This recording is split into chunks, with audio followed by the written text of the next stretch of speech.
Daniel Craig has argued that the James Bond franchise should not be moved to streaming services, saying the franchise should remain in cinemas.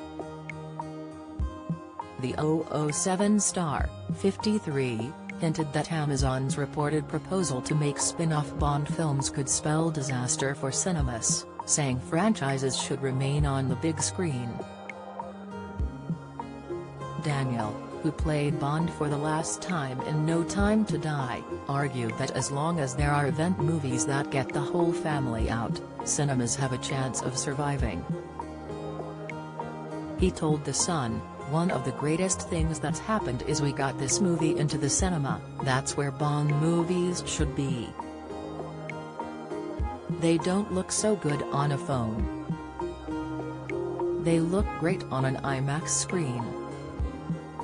Offering some words of wisdom to his Bond successor, who is yet to be cast, he urged them to make it their own and told them don't BS.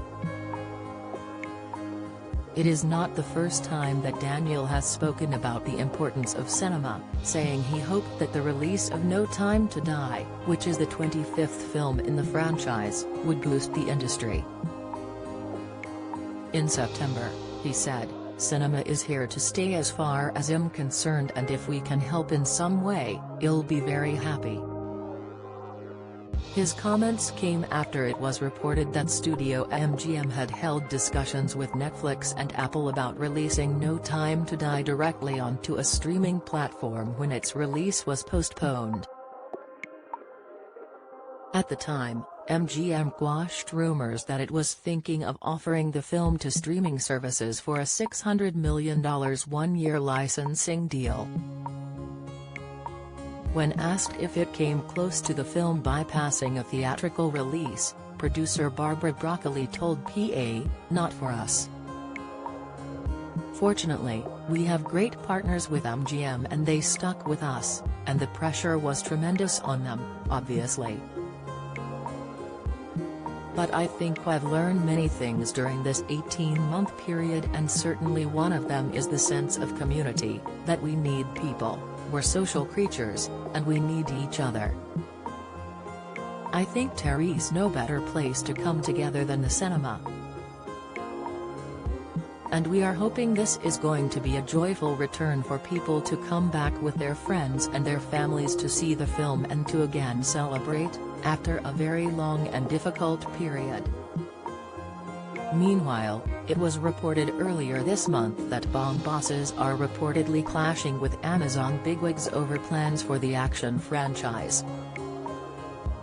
The streaming giant, which announced its plans to acquire MGM Studios in May, is said to be hoping to make several spin-offs from the film franchise.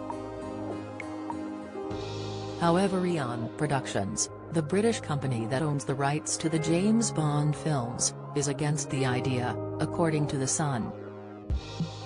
The publication reported that Amazon hopes to turn James Bond into a media franchise similar to the Marvel films.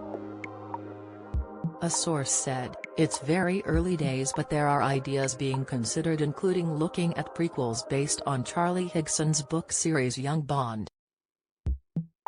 These are set when the character is at Eton. There are even thoughts about whether other characters could appear elsewhere, but Eon are dead against it. They want to keep it purely as blockbuster cinema, which already makes huge amounts of money. Yet spin-offs could make it even more lucrative."